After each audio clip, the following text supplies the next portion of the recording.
ఈరోజు నేను కానీ పవన్ కళ్యాణ్ గారు కానీ నరేంద్ర మోడీ గారు కానీ మేము ముగ్గురం కూడా ఆలోచించే విధానం ఆంధ్రప్రదేశ్ రాష్ట్రం నెంబర్ 1గా ఉండాలని.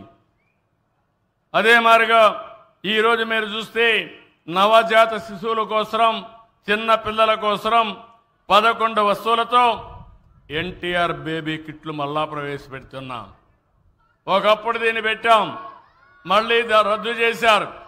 దాన్ని మళ్ళీ ఈరోజు ప్రవేశపెట్టి మీకు న్యాయం చేసే బాధ్యత తీసుకుంటున్నామని చెప్పి కూడా నేను మీకు తెలియజేస్తున్నా. ఈ సభలో మళ్ళా మీ అందరికీ హామీ ఇస్తున్నాం, తల్లికి వందనం. స్కూళ్ళు తెరిసే లోపల ఎంతమంది పిల్లలుంటే అంతమంది పిల్లలకు 15,000 ఇచ్చే బాధ్యత మేము తీసుకుంటాం.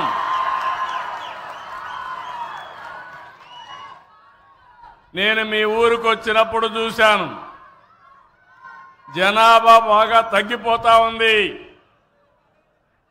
ఈరోజు మీరు చూస్తే మామూలుగా జనాభా నిలకడ ఉండాలంటే ఒక్కొక్క దంపతులు జీవితకాలం 2.1 మందికి సంతానం ఇవ్వాలి. ఈరోజు 1.56కు పడిపోయింది రాష్ట్రం. మీ జిల్లా కూడా 1.5కు వచ్చింది. మీ గ్రామం చూస్తే ఇంకా అడ్వాన్స్డ్గా ఉన్నారు, 1.4కు వచ్చేశారు. ఇప్పుడు మీరందరూ కానీ పిల్లలకు సంతానం ఇవ్వకపోతే ఈ ఊర్లో అందరూ ముసలోళ్లే ఉంటారు.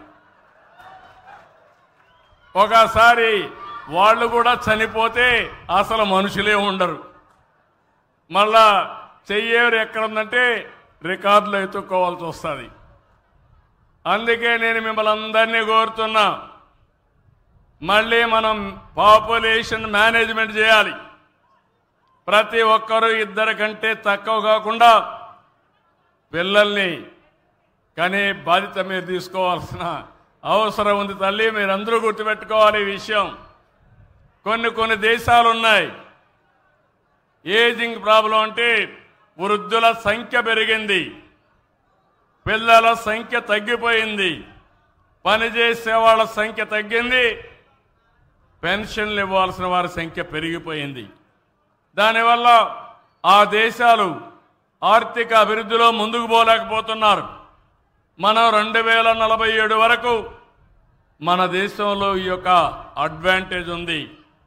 కానీ నార్త్ ఇండియా కంటే సౌత్ ఇండియా జనాభా బాగా తగ్గిపోయే పరిస్థితి వస్తూ ఉంది. దీన్ని మనం దృష్టిలో పెట్టుకొని పనిచేయాల్సిన అవసరం ఉంది. రైతులందరికీ హామీ ఇస్తున్నాం, ఈ ప్రభుత్వం రైతుల ప్రభుత్వం, మీకు అండగా ఉంటాం.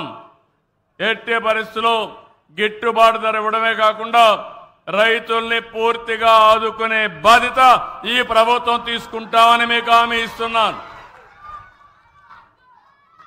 ఏదైతే అన్నదాత జూన్ నుంచే ప్రారంభిస్తా, కేంద్ర ప్రభుత్వం 3 విడతల్లో ఇస్తుంది. 20,000 రూపాయలు 3 విడతల్లో మీ అకౌంట్లో వేసే బాధ్యత ఈ ప్రభుత్వం అందని హామీ ఇస్తున్నాను.